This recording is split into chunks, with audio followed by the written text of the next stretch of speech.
क्या पतंजलि ने कोई गलत काम किया? आचार्य बालकृष्ण जी ने और स्वामी रामदेव जी ने कुछ गलत किया है?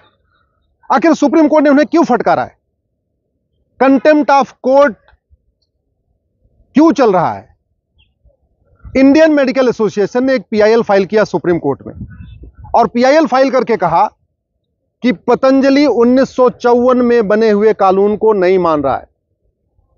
1954 में नेहरू जी ने कानून बनाया था और इस कानून में लिखा है कि अंधापन, कैंसर, मोतियाबिंद, बहरापन, माहवारी, प्रोस्टेट, बुखार, मिर्गी, पथरी, ग्लूकोमा, दिल की बीमारी, ब्लड प्रेशर, हिस्टीरिया, पागलपन, कोढ़, मोटापा, लकवा, न्यूमोनिया, नपुंसकता, बाजपन, टीबी, ट्यूमर, अल्सर, ऐसी 54 बीमारियों का कोई प्रचार नहीं कर सकता। याद रखिए, यह कानून बना था 1954 में, नेहरू जी ने बनाया था। यह कानून क्यों बनाया गया था? इसलिए बनाया गया था कि उस समय नीम हकीम खतरे जान टाइप के लोग जगह जगह प्रचार करते थे, बोर्ड लगा देते थे कि हम कैंसर भी ठीक कर देंगे, हम बाजपन भी ठीक कर देंगे, हम नपुंसकता भी ठीक कर देंगे। उसको रोकने के लिए यह कानून बनाया गया। दूसरा पर्पज इसका क्या था कि एलोपैथी में इन बीमारियों का इलाज नहीं है। इन बीमारियों का, बाजपन का, नपुंसकता का, अंधेपन का, बहरेपन का, कोढ़ का, मोटापे का, ब्लड प्रेशर का, शुगर का, इन बीमारियों का जितना बढ़िया इलाज एलोपैथी में है, योग प्राणायाम में है, नेचुरोपैथी में है, उतना इफेक्टिव इलाज एलोपैथ में नहीं है। इसलिए कानून बनाया गया और यह कानून कहता है इन 54 बीमारियों का कोई प्रचार प्रसार नहीं करेगा।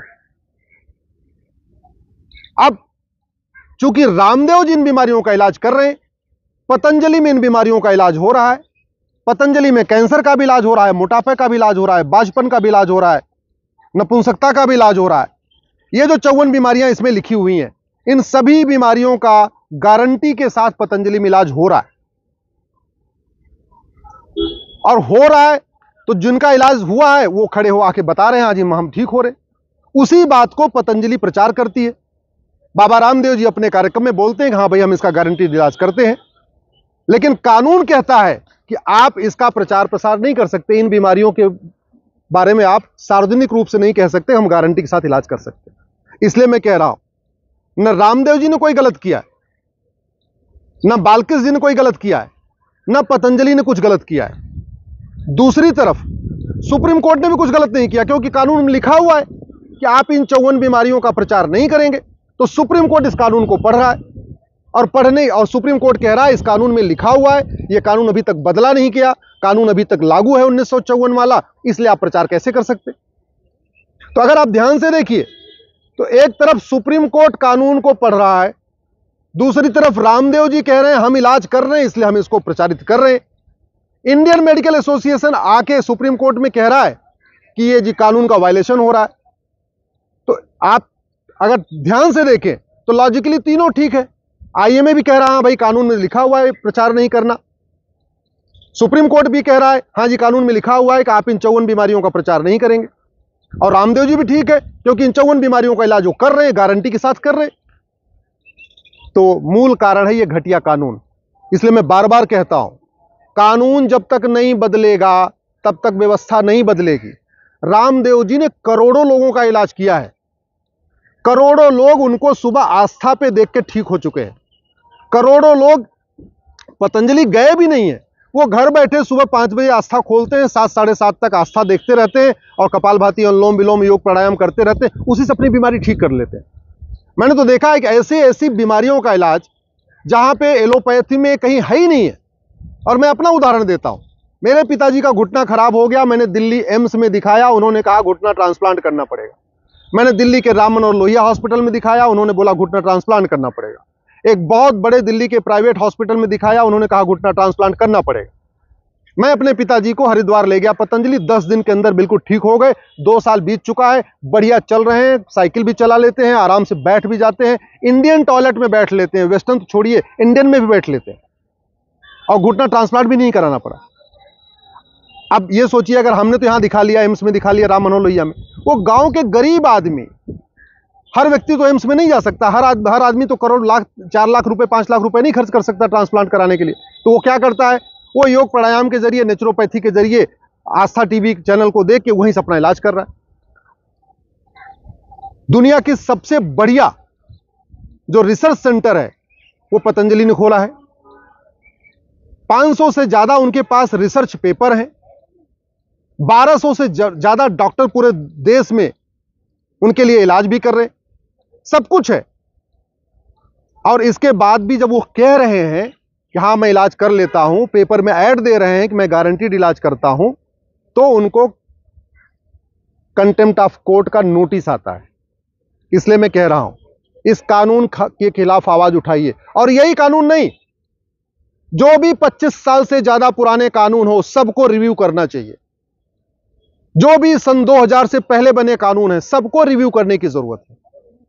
आखिर सड़क नहीं बन सकती है, एयरपोर्ट नया बन सकता है, हर चीज का मॉडिफिकेशन हो सकता है, स्कूल नए बन सकते हैं, तो कानून नए क्यों नहीं बन सकते?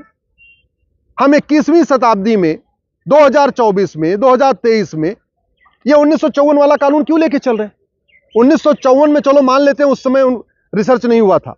1954 में कोई ऐसा भारत में योग संस्थान नहीं था जो इन बीमारियों का इलाज करने वाला था। लेकिन आज की डेट में तो पतंजलि है और भी कई सारे योग संस्थान हैं जो नेचुरोपैथी के जरिए इन बीमारियों का इलाज करते हैं, आयुर्वेद के जरिए इन बीमारियों का इलाज करते हैं। इसके बाद अगर वो कहते हैं कि हाँ मैं इलाज कर रहा हूं तो उनको नोटिस आ रही है। और अब तो हद ये हो गई है कि Indian medical association supreme court में पीआईएल फाइल करता है और पीआई उसके बाद उसकी पिटीशन एडमिट भी होती है और बाकायदा रामदेव जी को और आचार्य बाजकी जी को बाकायदा कंटेम्प्ट ऑफ कोर्ट का मामला भी चलने लगे।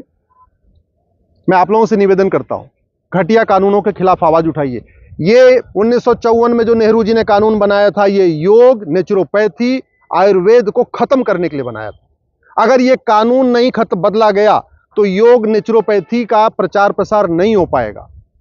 और इंडियन मेडिकल एसोसिएशन नाम तो इसमें इंडियन है, एक्चुअल में ये इंडियन मेडिकल सिस्टम के बिल्कुल खिलाफ है। ये इंडियन मेडिकल एसोसिएशन नहीं, अपने आप में ये सिंथेटिक ड्रग एसोसिएशन हो चुका है। कहने को इसका नाम इंडियन मेडिकल एसोसिएशन है, लेकिन जितना इंडियन मेडिकल सिस्टम है, योग है, नेचुरोपैथी है, आयुर्वेद, कभी ये उसका प्रचार प्रसार नहीं करता, हमेशा उसको खत्म करने की कोशिश करता है। और अगर कोई संस्था, चाहे वो पतंजलि हो या कोई और संस्था हो या कोई व्यक्ति आचार्य बालकृष्ण हो या स्वामी रामदेव हो, जब वो आयुर्वेद के लिए आगे आते हैं, नेचुरोपैथी को बढ़ाने के लिए आगे आते हैं, आयुर्वेद को अपना योग प्राणायाम को आगे के जरिए इलाज करना शुरू करते हैं, तब ये इंडियन मेडिकल एसोसिएशन आके विरोध करना शुरू कर देता है। क्यों? क्योंकि उस इंडियन मेडिकल एसोसिएशन को लगता है कि अगर इसी तरीके से योग प्राणायाम का प्रचार होता रहा, नेचुरोपैथी का प्रचार होता रहा, तो धीरे धीरे ये जो एलोपैथी का जो लाखों करोड़ का बिजनेस है, जो सिंथेटिक दवाइयों का, जो अंग्रेजी दवाइयों का जो लाखों करोड़ का बिजनेस है, ये कम होना शुरू हो जाएगा। अल्टीमेटली जो ड्रग मैन्युफैक्चरर है, सिंथेटिक ड्रग मैन्युफैक्चरर, उनका तो मेन धंधा है कि ज्यादा से ज्यादा बीमारी हो और ज्यादा से ज्यादा उनकी दवाई बिके। जबकि दूसरी तरफ रामदेव जी अपने योग प्राणायाम के जरिए कह रहे हैं कि योग प्राणायाम करते रहो तुम बीमार होगे नहीं। दोनों के अप्रोच में अंतर समझिए। एक तरफ योग के जरिए, प्राणायाम के जरिए, नेचुरोपैथी के जरिए बाबा रामदेव जी फ्री में लाखों लोगों का इलाज कर रहे हैं, सबको मोटिवेट भी कर रहे हैं कि योग करो, प्राणायाम करो, जिससे बीमार मत हो। वहीं दूसरी तरफ जितनी मेडिकल कंपनियां हैं, फार्मा कंपनियां हैं, इनकी पूरी सेल्स की टीम है, इनकी मार्केटिंग की टीम है, वो चाह रही है कि ज्यादा से ज्यादा उनकी दवाइयां बिके। तो ये एक तरीके से अपने आप में ये फार्मा और फार्मा कंपनियों का एक बहुत बड़ा षड्यंत्र चल रहा है कि किसी भी तरीके से योग प्राणायाम को दबा दिया जाए, पतंजलि को दबा दिया जाए, बाबा रामदेव और स्वामी बालकृष्ण जी को दबा दिया जाए, और उसके बाद उनका जो चल रहा है एक तरफा खेल, एक छत्र राज जो उनका चल रहा है, वो चलता रहे। आप लोग भी इस ड्रग एक्ट के खिलाफ आवाज उठाइए, और अगर सरकार इस कानून को नहीं बदलेगी तो मैं इसको चैलेंज करूंगा। ये पूरी तरीके से भारतीय चिकित्सा व्यवस्था के खत्म करने के लिए कानून बनाया गया। मैं सभी भारत के योगाचार्यों से निवेदन करता हूं, सभी भारत में जो लोग नेचुरोपैथी के समर्थक हैं, जो लोग स्वदेशी चिकित्सा के समर्थक हैं, उन सब लोगों से निवेदन कर रहा हूं कि इस ड्रग एक्ट के खिलाफ आवाज उठाइए, इसको बदलने की मांग करिए। अगर भारत में भारतीय चिकित्सा का प्रचार प्रसार नहीं होगा, अगर भारत में योग प्राणायाम का प्रचार प्रसार नहीं होगा, तो विदेश में थोड़ी होगा। और वैसे भी जब हमारी चिकित्सा व्यवस्था इतनी बढ़िया है तो हम उसका प्रचार प्रसार क्यों ना करें। हम धनतेरस मनाते हैं, धनवंतरी जी के जन्म दिवस पे, धनवंतरी जी की जयंती पे धनतेरस मनाते हैं, लेकिन जब आयुर्वेद का प्रचार करने की बात हो रही है, जिन्होंने हमें भगवान धन्वंतरी ने हमें आयुर्वेद दिया, नेचुरोपैथी दिया, तो तब हमें लगातार दबाया जाता है और कहता है नहीं, आपका सिस्टम ठीक नहीं है, और ये कानून कहता है आप प्रचार भी नहीं कर सकते। मेरा आपसे निवेदन है, इस कानून को बदलने के खिलाफ आवाज उठाइए। महाघटिया कानून है 1954 का। नेहरू जी ने इसको बनाया था केवल इसी काम के लिए कि भारतीय चिकित्सा व्यवस्था खत्म हो जाए और विदेशी चिकित्सा व्यवस्था, जो सिंथेटिक ड्रग वाली कंपनियां हैं, उनका यहां भारत में बोलबाला चले, उनकी दवाइयां बिकती रहे।